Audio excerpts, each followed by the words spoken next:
पहला सवाल है the Berber tribes are resident of B option का।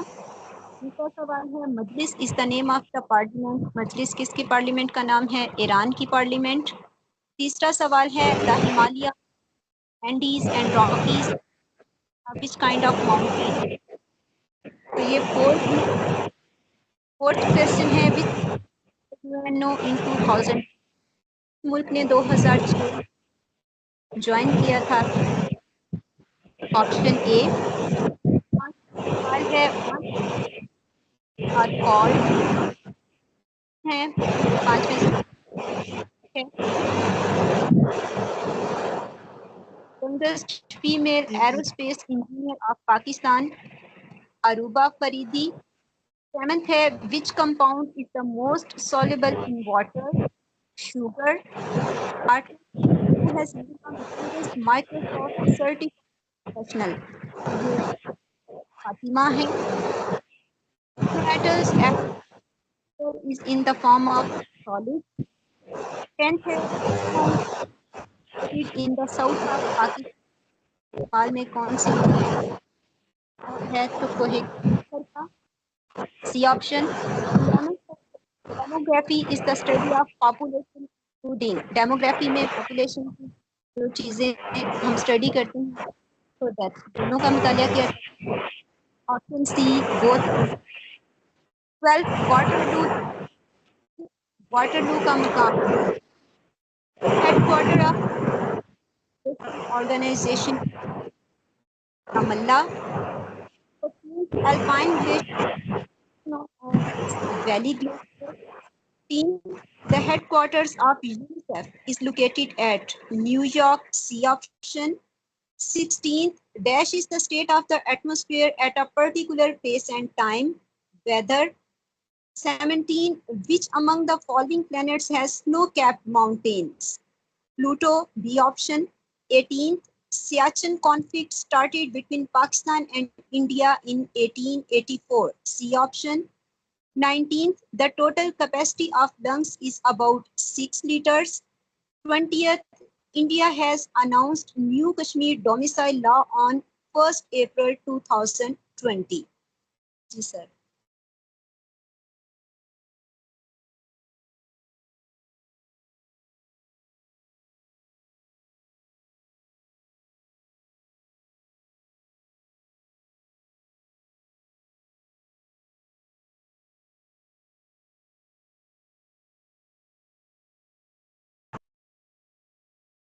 जी मेरा माइक ऑफ था और मैं बोला जा रहा था। तो मैं रुखसाना साहबा 21st क्वेश्चन पढ़िए, उसको फिर देखते हैं, उसका जवाब देखते हैं। How many Jews were killed in World War II?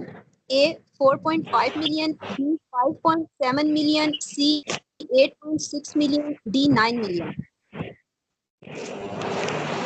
जी सवाल है कि दूसरी जंग अजीम में कितने यहूदी मारे गए। ये तकरीबन कहा जाता है कि 60 लाख के करीब, 5.7 मिलियन यानी 60 लाख के करीब। इस वाक्य को होलोकास्ट कहा जाता है। उर्दू में होलोकास्ट को मर्ग अम्बो कहा जाता है। दूसरी जंग अजीम में जर्मनी के चांसलर, जर्मनी के बादशाह हिटलर की फौज, जिसको नाजी फौज भी कहा जाता था, और वो समझते थे कि दुनिया में हम ही सुपीरियर हैं और जर्मनी में सिर्फ जर्मन को ही रहने का हक है, बाकी किसी को रहने का हक नहीं है। और वो यहूदियों के सख्त खिलाफ थे। जैसे ही जर्मन हिटलर की पार्टी बरसरे इक़्तिदार आई तो उसने यहूदियों के खिलाफ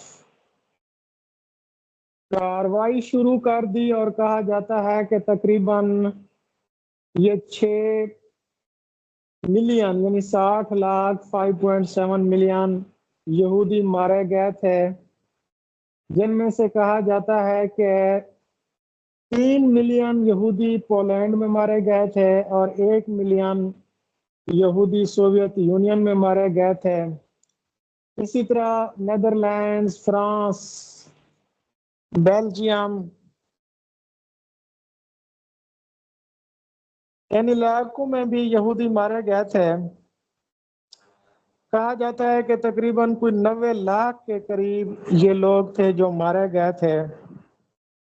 और यानी हॉलोकॉस्ट के दौरान उस वक्त कहा जाता है कि यूरोप में तकरीबन 70 मिलियन यहूदी आबाद थे, 70 लाख यहूदी आबाद थे, जिसको कह सकते हैं हम 7 मिलियन। तो 70 लाख में से तकरीबन 60 लाख यहूदी मारे गए थे, बाकी लोग अपनी जान बचाकर मुख्तलिफ ममालिक की तरफ हिजरत कर गए थे। तो इस वाक़े को कहा जाता है हॉलोकॉस्ट। इसे बड़े एक से ज़ाहिर किया जाता है। ये हॉलोकॉस्ट बेसिकली यूनानी ज़बान का लफ्ज़ है। इसका मतलब होता है मुकम्मल जला देना या राह खुदा में अपनी जान कुर्बान कर देना। लेकिन होलोकैस्टम या होलोकैज़म फिर ये लातीनी लफ्ज़ था जो यहूदियों के कत्लेआम से पहले उन नागहानी आफात के लिए मुस्तमल था, जिन नागहानी आफात की वजह से इंसानी जानों का ज़िया हो जाता था, उसको होलोकॉस्ट कहा जाता था। ये तकरीबन 12वीं सदी ईस्वी तक होलोकॉस्ट का लफ्ज़ नागहानी आफात के लिए इस्तेमाल किया जाता था। लेकिन 1940 के बाद फिर ये लफ्ज़ यहूदियों के कत्लेआम के लिए इस्तेमाल किया जाने लगा। तो होलोकॉस्ट किस जुबान का लफ्ज़ है, इसके लुग़वी मानी क्या है और इसकी रीज़न क्या थी, ये सारी चीज़ें मैंने आपको बता दी हैं। जी मैडम साहब, नेक्स्ट क्वेश्चन पढ़िए। The Mughal era period is A. 1526 to 1757, B. 1526 to 1857, C.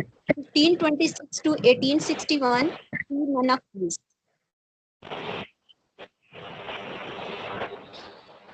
जी, मुगलिया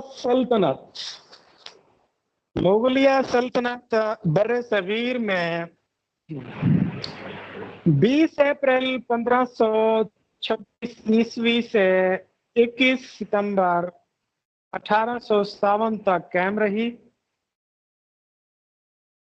सबसे पहले जो मुगल बादशाह थे वो ज़हीरुद्दीन बाबर थे, जिन्होंने 1526 ईस्वी में पानीपत की पहली लड़ाई में इब्राहिम लोदी को शिकस्त दी थी। ज़हीरुद्दीन बाबर वालिद की तरफ से तैमूर लंग के खानदान से और वालदा की तरफ से चंगेज खानदान के से ताल्लुक रखता था। तो उसने आगरा को अपना पाया तख्त बनाया। 1526 ईस्वी में उसने आगरा को पाया तख्त बनाया। उसके बाद फिर मुगलों ने फतेहपुर सीकरी को अपना पाया तख्त बनाया था। 1526 ईस्वी से 1571 ईस्वी तक आगरा कैपिटल रहा। उसके बाद फिर 1571 से 1585 तक फिर दोबारा आगरा बना और फिर शाहजहां के अहद में 1648 में दिल्ली को पाया तख्त बनाया गया, जो कि 1857 तक कायम रहा। तो मुगलिया सल्तनत का आगाज 1526 में हुआ, इख्तिताम 1857 में हुआ। दिल्ली आखिरी कैपिटल था। इनके अहद में फारसी जुबान सरकारी जुबान थी। तकरीबन कहा जाता है कि 20 लाख मुरब्बा मील पर मुगलों की सल्तनत फैली हुई थी। और कहा जाता है कि औरंगजेब आलमगीर के जमाने में मुगलिया सल्तनत सबसे बड़ी सल्तनत थी और पूरी दुनिया का 25% जीडीपी यहीं से ही जनरेट होता था। और उस वक्त कहा जाता है कि मुगलिया सल्तनत में जो कुल आबादी थी वो दुनिया की आबादी का 1/4 थी। और अगर मुगलों के खानदान या मुगलिया हुक्मरानों को देखा जाए तो सबसे पहले बाबर आते हैं, जो कि अफगानिस्तान के शहर काबुल में दफन है। इन्होंने 4 साल हुकूमत की थी। बाबर के बाद नसीरुद्दीन मोहम्मद हुमायूं आते हैं। ये मैंने जब तैयारी की थी तो एक एब्रीवेशन याद किया था, भाजसा। बी से बाबर, एच से हुमायूं और ए से अकबर, जे से जहांगीर और एस से शाहजहां और ए से आलमगीर, औरंगजेब आलमगीर।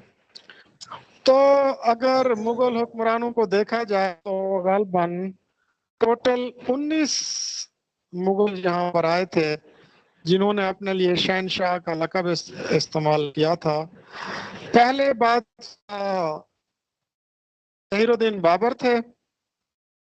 आखिरी मुगल बादशाह सिराजुद्दीन बहादुर शाह थे, जिनको बहादुर शाह सानी भी कहा जाता है। और ये 1837 में बादशाह बने थे और 1857 रहे थे। फिर आपको पता है कि इनको रंगून में म्यांमार में इनको वतन बदर कर दिया गया था और वहीं पर इनकी वफात हुई थी। इसी तरह ये काफी डिटेल है। चले, आपको ये मैंने चीजें जो बताई हैं ना, ये आमतौर पर इंटरव्यू और पेपर में पूछी जाने वाली मालूमात मैं आपको बताता हूँ। वैसे तो काफी सारी होती हैं जी। नेक्स्ट सवाल बताइए। How many seats are reserved for non-Muslim in the National Assembly? A10, B20, C30, D40. जी, पाकिस्तान की कौमी असम्बली में अकलियतों की कितनी सीटें होती हैं? ये जब पाकिस्तान की पहली कानून साज असम्बली बनी थी ना, तो उस वक्त 10% यानी 10 सीटें रखी गई थी और आज भी वही 10 सीटें हैं। मेरे ख्याल में पंजाब की, बल्कि अगर इनके टोटल फिगर्स देखें तो जो आम नशिस्तें हैं वो 266 हैं। जो खवातीन की नशिस्तें हैं उनकी तादाद 60 है। और जो अकलियत मेंबर्स हैं, अकलियती रुकन हैं, उनकी तादाद है 10। तो 336 में से 10 रुकन अकलियतों की तरफ से होंगे। वैसे अगर देखा जाए तो जोगिंदर नाथ मंडल वो भी अकलियती मेंबर था पाकिस्तान की पहली कौमी असम्बली में, और उसी को फिर सदर बनाया गया था, जिसने वोटिंग जो है कंडक्ट कराई थी और कैद आजम को सेलेक्ट किया था। बिला मुकाबला कैद आजम सेलेक्ट हुए थे।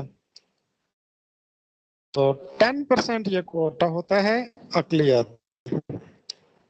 जी मैम, सब नेक्स्ट क्वेश्चन।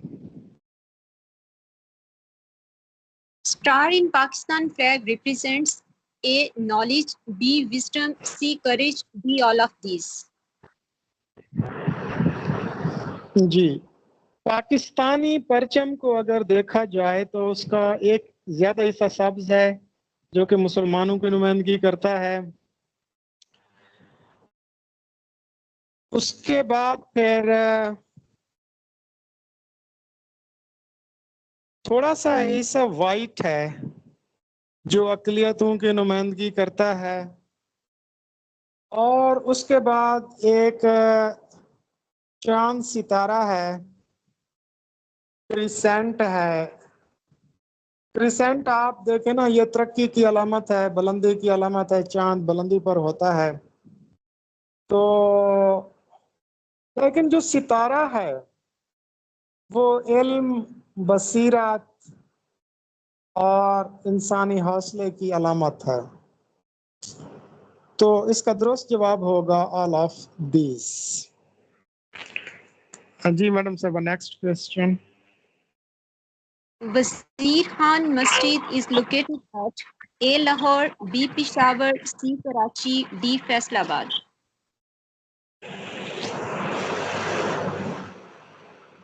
जी, वजीर खान मस्जिद, एक है मस्जिद महाबत खान जिसके मुतालिक हमने पिछले दिनों पढ़ा था। दूसरी है मस्जिद वजीर खान। मस्जिद वजीर खान जो कि मुगलिया सल्तनत में कायम की गई थी और ये लाहौर में कायम की गई थी। और उस वक्त में लाहौर के जो नवाब थे, नवाब वजीर खान, उनके नाम से ये मंसूब की जाती है। ये मस्जिद शाहजहां के अहद में बनाई गई थी और ये लाहौर में वाक़ है, मोची दरवाजे से 1 मील या 1 किलोमीटर के फासले पर है। इसके 107 फुट ऊंचे मीनार हैं और तकरीबन इसको बनाने में 7 साल का अरसा लगा था। और ये मस्जिद काशीकारी की या नक्शो निगारी के हवाले से दुनिया भर में मकबूल है। जी, 1634 से बनना शुरू हुई थी और 1641 में ये तकमील को पहुंची थी। जी मैडम साहब, next question. Which famous Kashmiri leader died in September 2021? A. Burhan Wani, B. Yasin Malik, C. Sayyid Ali Shah Gilani, D. None of these. जी, ये सैयद अली शाह गिलानी थे जो कि सितंबर 2021 में फौत हुए थे। ये बुजुर्ग हुर्रियत रहनुमा थे और ये कश्मीर का इल्हाक पाकिस्तान से चाहते थे। और इन्होंने ज्यादातर अपनी जिंदगी का हिस्सा भारतीय जेलों में गुजारा और 72 साल की उम्र में ये फौत हुए थे और इनका इंतकाल अपनी रिहाइश गाह श्रीनगर में हुआ था। कहा जाता है कि इनकी वफात वाले दिन इंडिया ने कर्फ्यू लगा दिया था और 30 मिनट में ही इनकी तदफीन की थी। जी, हमारा